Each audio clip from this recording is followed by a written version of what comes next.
કઈ ન થાય તો તમારી જાત ભગવાનને સમર્પિત કરી દો સાહેબ, તમારું સર્વસ્વ ઈશ્વરને સોંપી દો સાહેબ. સખ્ય આત્મ નિવેદનમ. પરમાત્માને અને આમ પણ તમે તમારી કદાચ જાત નહીં સોંપી શકો ને, તમે જાત નહીં આપો ને, તો પણ તમને એક બહુ સરળ ઉપાય બતાવું. જુઓ, તમે ખાલી ભગવાનને પ્રેમ કરો, ભગવાનથી નાતો જોડો તમે, અને તમે ભગવાનથી નાતો જોડશો ને, પછી હું ભરોસા સાથે કહું, તમે તમારા નહીં રહ્યો, તમે ભગવાનના થઈ જશો. તમે તમારું સર્વસ્વ ભગવાનને સમર્પિત કરી દેશો સાહેબ. તમને તમારું કઈ નહીં લાગે. જો આપણે બે હાથ વાળાને પ્રેમ કરીએ અને આપણે આપણું સર્વસ્વ આપી દેતા હોઈએ, તો આ તો 1000 હાથ વાળો છે સાહેબ. સખ્ય આત્મ નિવેદનમ. તમારું સર્વસ્વ ભગવાનને સમર્પિત કરી દો.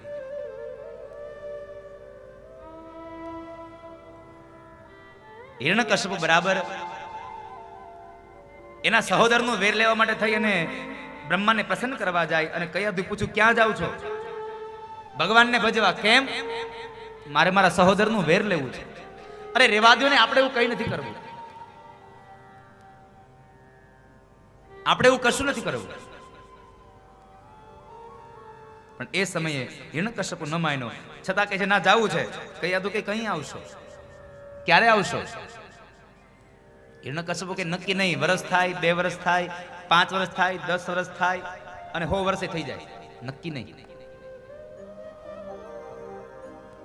ભગવાન મળે પછી આવીશ. હિરણ્યકશ્યપ ગયો અને એ સમય બરાબર જ્યાં જંગલમાં જઈ બ્રહ્મણને નમઃ બોલવા ગયો ને, ત્યાં એક પોપટ આવીને બોલ્યો નારાયણ. એટલે એને પથ્થર મારી ઉડાડ્યો. વળી પાછો બ્રહ્મણને નમઃ બોલવા ગયો, ત્યાં વળી પોપટ આવ્યો નારાયણ. પોપટ બોલ્યો નારાયણ, પોપટ બોલ્યો નારાયણ. આ 4-5 વખત થયું એટલે હિરણ્યકશ્યપને થયું કે આજે મુહૂર્ત હારું નથી, એટલે લાવ બીજી વખત આવીશ. એટલે ધોયેલ મોળાને જેમ આવ્યો ઘરે ગયા ઘા. જ્યાં ઘરે આવ્યો ને ત્યાં કયાથી પૂછ્યું, લે તમને ભગવાન મળી હોતે ગયા? અરે ના ના, ભગવાન મળતા હશે આટલા જલ્દી? તો તમે કહેતા હતા ને ભગવાન મળશે પછી આવીશ.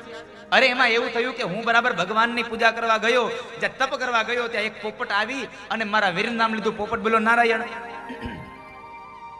કયાધુ આ શબ્દ પકડી લીધો. પોપટ બોલ્યો નારાયણ. પોપટ બોલ્યો નારાયણ આ શબ્દ કયાધુએ પકડ્યો. વારંવાર કયાધુ એના મોઢેથી નારાયણ નારાયણ શબ્દ લેવરાવે. જમવા બેહાડ્યો ત્યાં જમતા વખતે બોલાયું કે પતિદેવ પોપટ નો બોલે હો કોઈ દી. અરે પણ કયાધુ મેં સાંભળ્યું. શું સાંભળ્યું? તને હમણાં કીધું, હું ભૂલી ગઈ. અરે પોપટ બોલ્યો નારાયણ. વળી પાછા સાંજે સુવા માટે ગયો તો એના પગ દબાવતા દબાવતા કહે છે, પતિદેવ મને એમ લાગે છે કે તમે મારી મજાક કરો છો. અરે ના કયાધુ, હું તારી મજાક શું કામ કરું? મેં સાંભળ્યું છે ને તને કહું છું. અરે પણ મને નથી લાગતું પોપટ બોલે. અરે બોલ્યો, મેં મારા સગા કાને સાંભળ્યું, મેં ઉડાડ્યો. શું બોલ્યો? તને કેટલી વાર કેવું પોપટ બોલ્યો? અરે હું ભૂલી ગઈ કીધું ને. હિરણ્યકશ્યપ પથારીમાં બેઠો થયો, કયાધુના હાથ ઝાલ્યા અને કહે છે, કયાધુ પોપટ બોલ્યો તો નારાયણ નારાયણ નારાયણ નારાયણ નારાયણ નારાયણ નારાયણ નારાયણ નારાયણ નારાયણ 108 વખત બોલ્યો. આપણને એમ થાય આ પરાયણે બોલે આમાં કઈ એનો ઉદ્ધાર થાય? એક વાત યાદ રાખજો, ગોળ અંધારામાં ખાવ કે અંજવાળામાં ગળ્યો જ લાગે.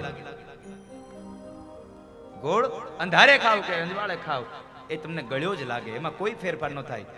એટલે નામ તમે ભાવથી લ્યો કે કુભાવથી લ્યો, નામ લ્યો એનો ઉદ્ધાર થાય.